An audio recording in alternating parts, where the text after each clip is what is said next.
Untuk sesi pertama, para narasumber akan memaparkan materinya selama kurang lebih 20 menit.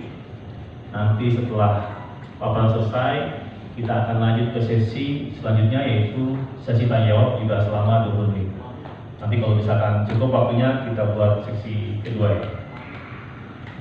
Para hadirin, siapkan fokus Anda untuk mendengarkan. Selamat siang dan salam sejahtera untuk kita semua yang sama-sama kita hormati tuan rumah acara hari ini dari MBK Wijaya, juga para senior yang hadir di tengah-tengah kita, Ketua Despilkada, kemudian juga narasumber kita yang senior-senior kepemiluan yang sudah berkenan menyempatkan hadir. Bang, terima kasih atas ya.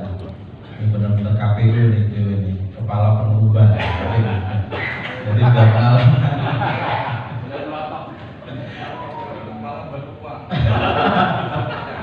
Jadi Bang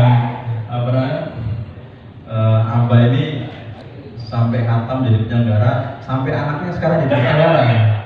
Jadi personil kita juga di KPU Jakarta Selatan ya. Jadi kayak nurun juga itu ilmunya. Juga tentu saja para senior-senior yang hadir hari ini, kemudian ada yang hadir para undangan, sepertinya juga banyak juga para aktivis kepemiluan dan juga aktivis-aktivis politik. Tentu dalam kesempatan yang berbahagia ini kita ingin menyampaikan pertama tentu saja selamat milad untuk kami yang ke-58, juga selamat atas nanti launching Despilkada. Ini menjadi satu momentum yang penting dan strategis, karena biasanya KAHMI ini mengambil posisi di politik praktis. Nah, dalam konteks pilkada ini mengambil posisi yang lebih imparsial, lebih di tengah-tengah, dan kita berharap peran dan kiprahnya bisa menjadi organisasi yang penyeimbang, yang bisa memberikan added value terhadap proses demokratisasi khususnya, terutama dalam konteks kaitannya kalau Despilkada meningkatkan demokrasi kita di Jakarta. Indeks demokrasi di Jakarta meningkat, informasi Kesbangpol, tapi secara rate kita peringkat 2 kalau nggak peringkat ketiga. Secara angkanya meningkat, tapi ada yang jauh lebih meningkat lagi kalau nggak salah di provinsi yang selainnya. Kemudian Bapak Ibu semuanya, kita sedang mempersiapkan tahapan untuk penyelenggaraan pilkada ini, sudah memasuki tahapan final untuk penetapan pasangan calon yang akan diumumkan atau ditetapkan tanggal 22 September.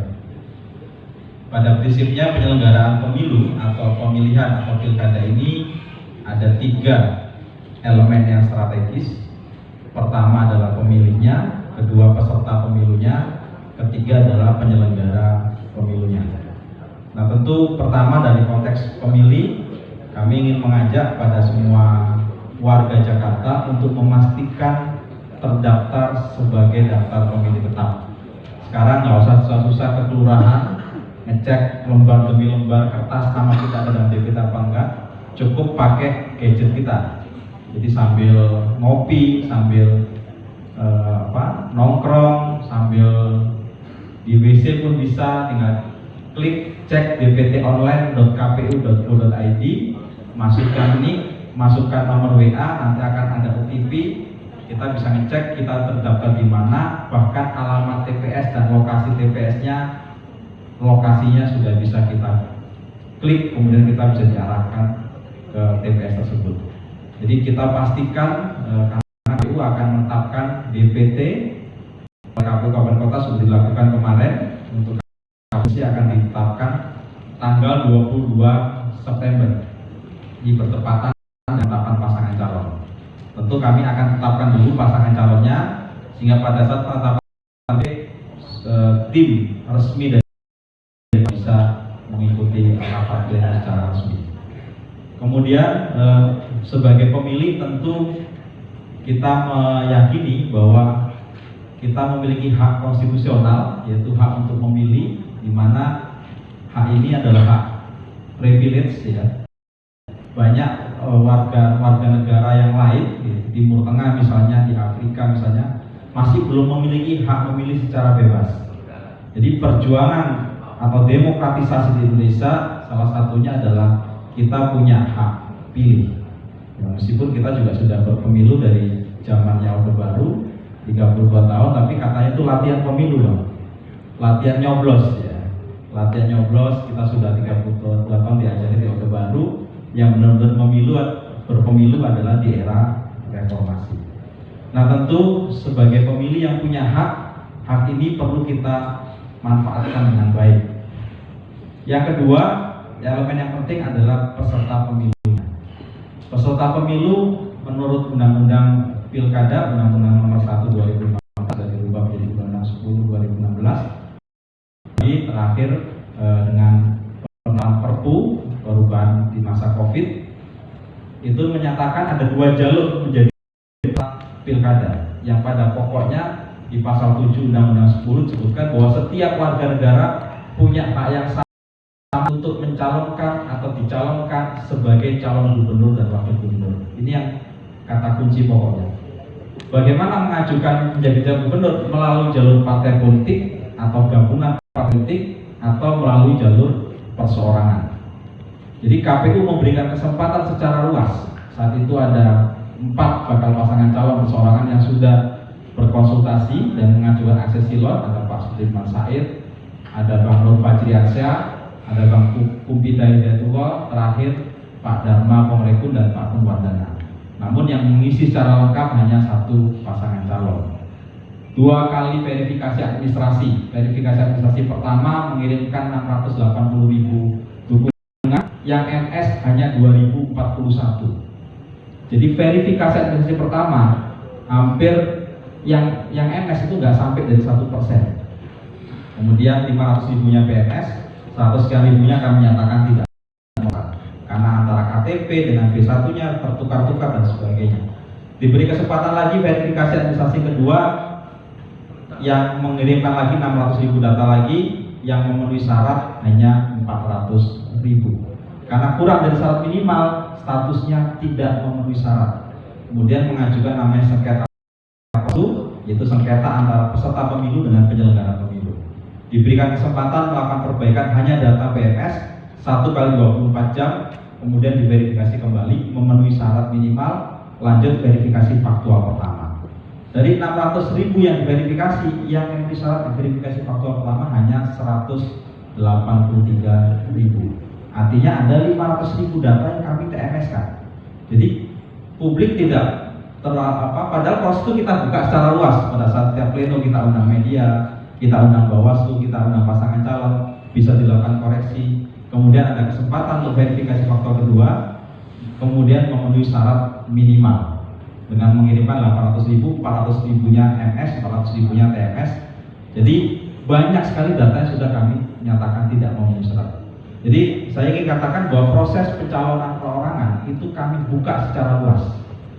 Kemudian pencalonan untuk partai politik sesuai dengan ketentuan di pasal 40 itu boleh mengajukan kalau memiliki 20% kursi atau 25% suara sah. Ternyata ada putusan MK di siang bolong, yaitu angka 20% tidak dirubah, yang dirubah adalah soal suara sahnya cukup 6,5% dari total suara sah, karena DPT kita 8,2 juta. Kemudian situasi berubah, artinya kesempatan terbuka lagi bagi partai politik. Ada 8 partai politik yang sebenarnya bisa mengusung pasangan calon sendiri di DKI Jakarta untuk 6,5% suara sah tersebut, atau hampir 440.000. Artinya apa? Sebenarnya proses kandidasi kemarin, ini kalau berangkat dari persoalan kecos ini kan kekecewaan karena dianggap atau publik merasa ada kandidat yang bagus tidak diusulkan oleh partai politik. Nah, artinya cara kita mensikapinya, kalau kita mengutip dari teori tentang konsolidasi demokrasi, teorinya Prewolski mengatakan konsolidasi demokrasi terjadi jika elit atau aktor-aktor politik itu meyakini bahwa untuk menyelesaikan persoalan kebangsaan adalah melalui namanya proses demokrasi. Jadi demokrasi dipandang sebagai the only game in a town, satu-satunya cara untuk menyelesaikan persoalan-persoalan kebangsaan. Nah, kalau kita sudah berkomitmen di dalam proses demokrasi kita itu menempuh jalur demokrasi konstitusional, demokrasi prosedural, bahwa kita mengatur konstitusinya gimana? Oh, boleh maju lewat calon presiden, boleh maju lewat jalur partai politik 20% atau 20% suara sah, dirubah oleh MK menjadi 6,5%, maka kita ikuti.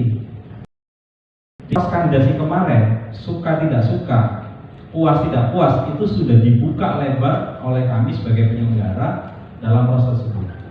Maka ketika ada calon yang pada akhirnya tidak bisa masuk, yang sejatinya sebenarnya bisa melalui proses jalur perseorangan, itu tentu kita menilainya bukan dengan cara untuk memboikot demokrasi itu sendiri, atau memboikot demokrasi prosedural, atau tidak hadir ke TPS, atau hadir tapi merusak suara. Pilihan yang terbaik adalah yang sudah ada sekarang, ya.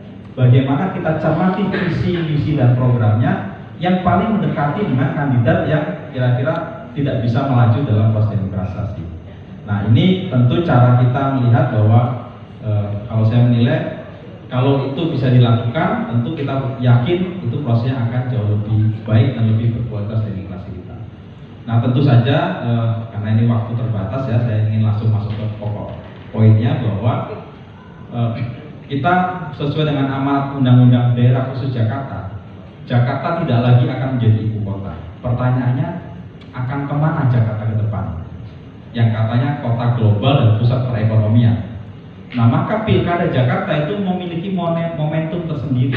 Siapa pemimpin yang bisa membawa Jakarta mewujudkan visinya menjadi kota global?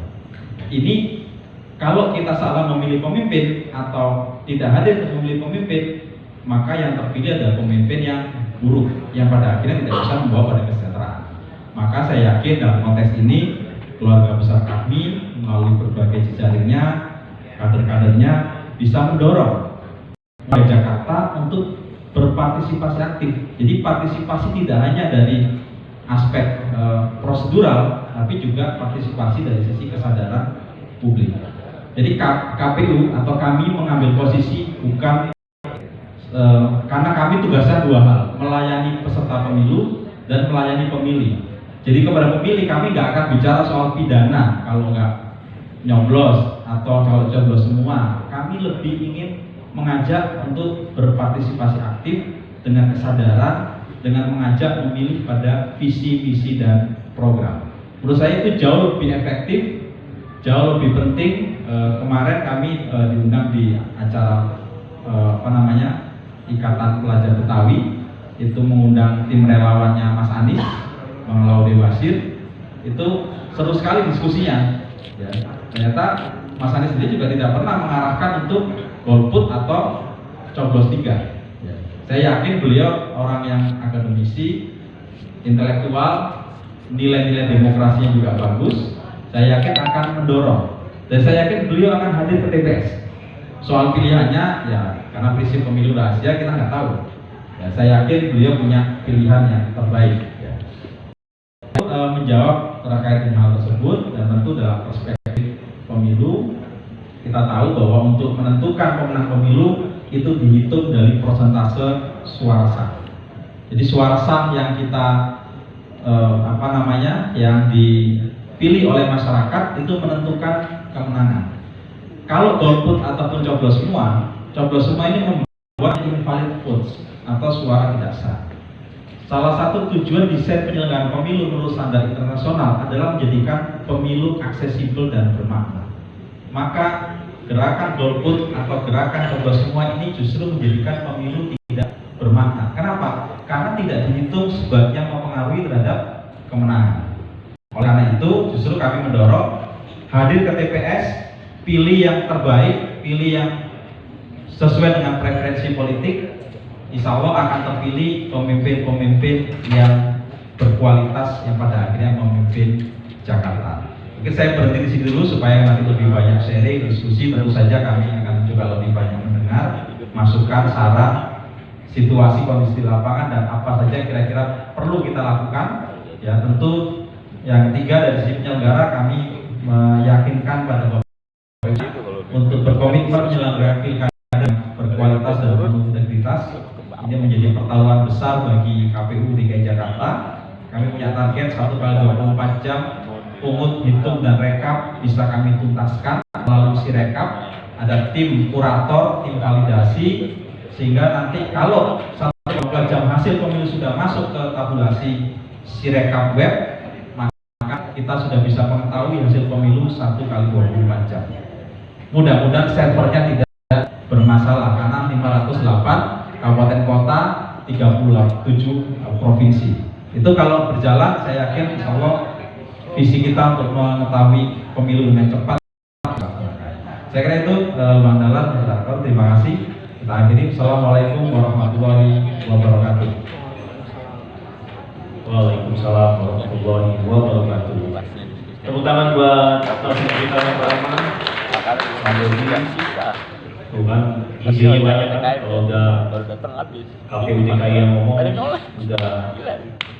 Tapi saya lihat nih banyak teman-teman udah mau siapin pertanyaan, tapi dikumpulin dulu ya, ditunggu. Kita lanjut ke narasumber yang kedua, Kanda Sidik. Waktu dan tempat kami persilakan.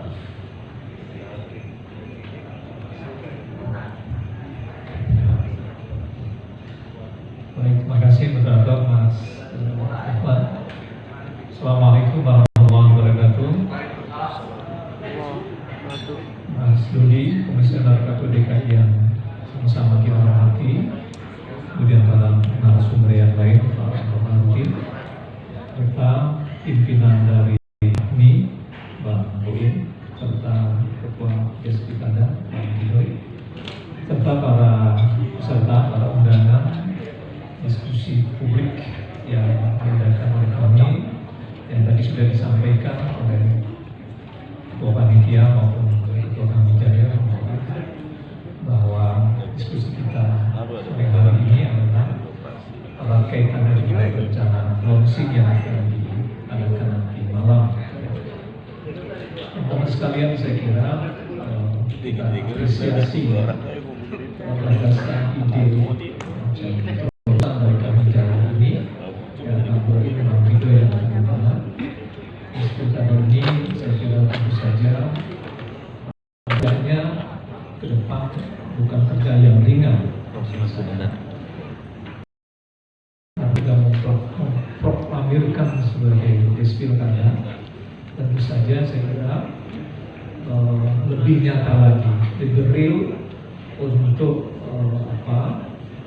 berkomunikasi ataupun langsung menyapa masyarakat DKI Jakarta, terutama yang tadi sudah diindikasikan sejak awal bahwa sesuai dengan tema juga ada isu, ada informasi, atau kita baca sendiri di berbagai medsos, ya, ada upaya untuk katakanlah entah itu tidak datang maupun atau datang tetapi menggunakan haknya memilih semua pasangan calon.